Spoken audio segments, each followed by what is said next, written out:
É assim que eu danço forrozinho, né? Eu sei. Olha aí. Vamos com o Henrique!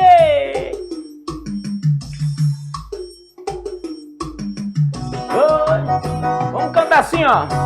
Tem de amor e de amigo, mulher amada como figura idealizada, a de escárnio e mal dizer. Eu lírico é mal, ele escarnece do pessoal.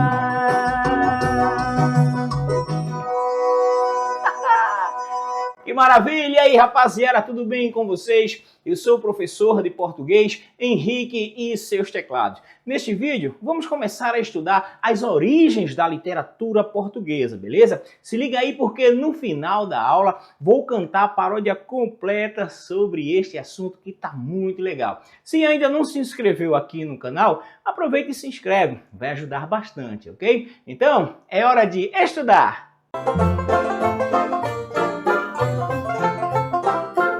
Trovadorismo. Eita, esse momento da literatura é quando a gente começa a estudar a história da literatura, não é, gente? Porque a gente estuda a história da literatura e a gente estuda a literatura em si, ou seja, os textos literários, para que a gente possa aprender a apreciá-los, né? Mas agora a gente começa com o trovadorismo, que é a nossa primeira escola, o nosso primeiro momento literário, tranquilo? No contexto histórico, olha só, Idade Média, né? Teria se iniciado aí no século V e terminado no século XV. A Idade Média pode também ser subdividida aí, gente, em períodos menores, ou seja, Alta Idade Média, né, do século aí 5 ao século 10, e a Baixa Idade Média, que é do século 11 ao século 15, né? Nós temos aí, olha só que imagem, uma imagem bem escura, né? Uma imagem que vai lembrar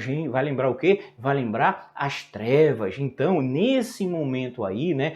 Vamos dizer assim, a Alta Idade Média, né? Que é aí do século 5 ao século 10, a gente vai chamar também de Idade das Trevas, não é? Na Baixa Idade Média, né, ali no século 11 até o século 15, começam a ser abertas novas escolas, né, ao longo de todo o continente, inclusive em cidades e vilas menores, né? Por volta ali de 1200 são fundadas as primeiras universidades, ali em Paris, né, Coimbra, né, Bolonha e Oxford, ok?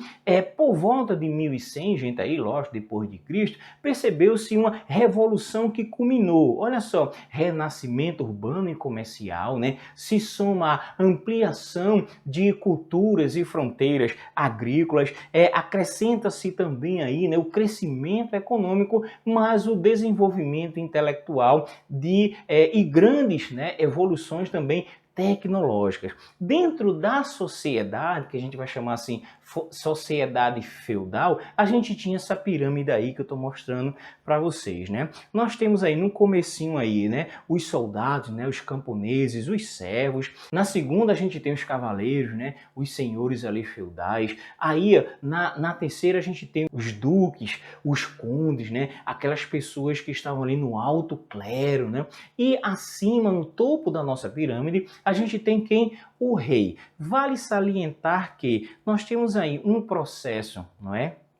De hierarquia dentro da sociedade, e essas pessoas permaneciam, né? Se você nascesse aí como servo, você dificilmente subiria de posto aí nessa pirâmide. Você seria servo até morrer. Outro detalhe também interessante é que nós temos lá no topo da nossa pirâmide aí o rei. Porém, para esse rei ele ter força e ter poder, é preciso, no caso era preciso, né, que o clero ali, né, o Papa, ele desse autoridade para esse rei. Ele precisava abençoar esse rei para que esse rei pudesse aí ter legitimidade para governar, tranquilo? Então, olha, o padre, né, o cavaleiro, o camponês, nós temos aí, né, são as três figuras que exprimem o essencial da Idade Média em termos de organização social. Essas ordens equivaliam a três atividades distintas, né?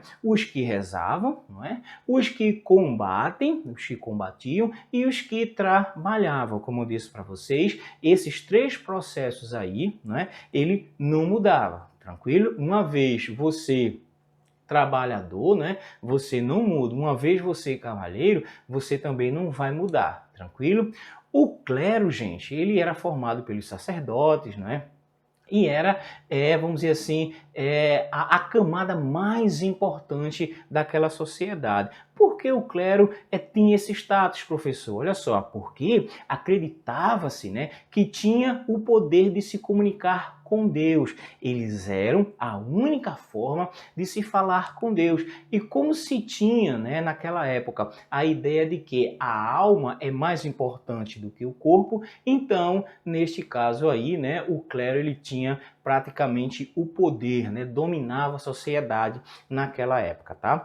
Os guerreiros, eles eram os nobres, né, os aristocratas, os proprietários de terras, né, que combatiam os árabes naquela época. Entre eles era comum a vassalagem que se refletiu nas cantigas trovadorescas, tranquilo? Com relação aos trabalhadores, eles eram responsáveis pelo cultivo da terra. Os servos submetiam-se à exploração de seu senhor em troca de proteção em tempos aí difíceis, tá? Naquela época existia o pensamento medieval, né? Então, olha só, esta estrutura social se manteve assim por muito tempo, gente, né?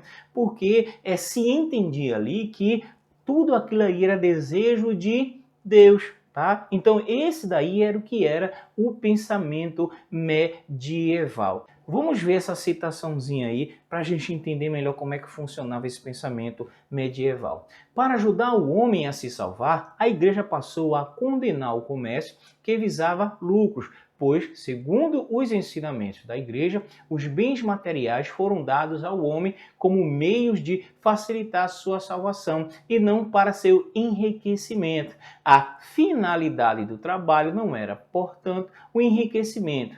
Assim, cada um deveria ficar na posição em que se encontrava e não desejar ser mais do que era ao nascer. Observe aí que esse pedaço aí, esse trecho aí, né, de José Arruda, né, um historiador, ele diz que, confirma aquilo que eu acabei de dizer para vocês, que se você um dia cavaleiro, sempre cavaleiro. Se um dia você camponês, sempre será camponês, tá? Olha só, a igreja era a responsável pela vida cultural e religiosa e, portanto, controlava os valores morais, éticos e artísticos, evitando a influência de culturas pagãs, né, que era da greco-latina, as culturas pagãs grega-latina, sobre o povo ignorante, porque naquela época ali, né, a maioria das pessoas, cerca de 96, 98% das pessoas da população não sabiam ler, não eram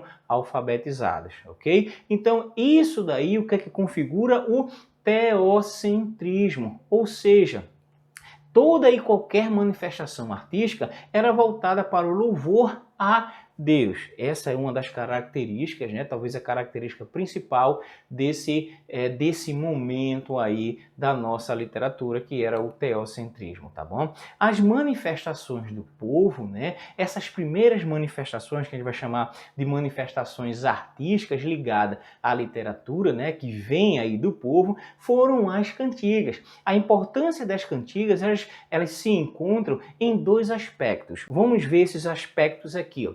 Mudança da língua, né? Utilização do galego-português em vez do latim, né? O galego-português, que era a língua falada ali, né, em Portugal, né, na Galícia. Mudança também do assunto da liturgia católica para o cotidiano das pessoas. como vocês já viram, eu acabei de falar para vocês aqui, né?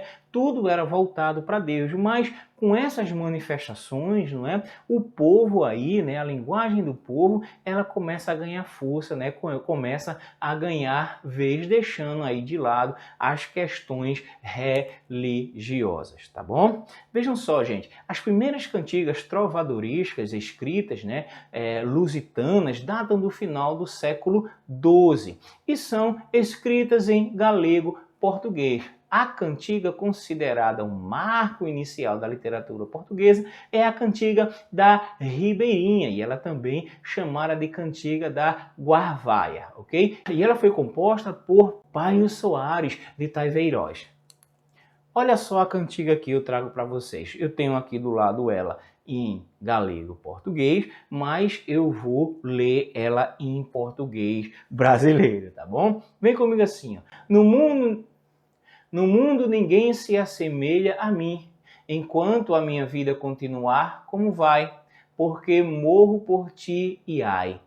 Minha senhora de pele alva e faces rosadas, quereis que eu vos descreva, quanto eu vos vi manto, maldito dia me levantei, que não vos vi feia. Tranquilo? Maravilha, né, gente? Olha só, e as cantigas, elas eram organizadas desta maneira aí, tá? Nós temos as cantigas líricas, que são as de amor e as de amigo. Nós temos as cantigas satíricas, que são as cantigas de escárnio e as cantigas de maldizer. Bem, gente, esta foi a aula 1 sobre o trovadorismo. Na próxima aula vamos estudar as cantigas, ok? Agora vou cantar a paródia completa aí sobre este assunto. Simbora!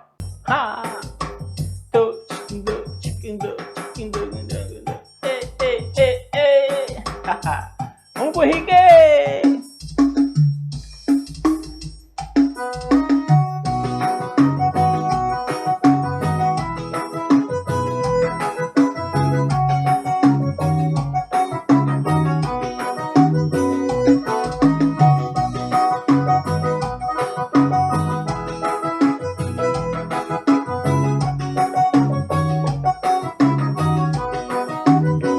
Trovadorismo foi um movimento literário e poético que surgiu na Idade Média, no século XI. O primeiro movimento literário da língua portuguesa. Dele surgiram primeiras manifestações literárias. Cantigas, elas são as principais registros daquela época. As cantigas se classificam em líricas e satíricas.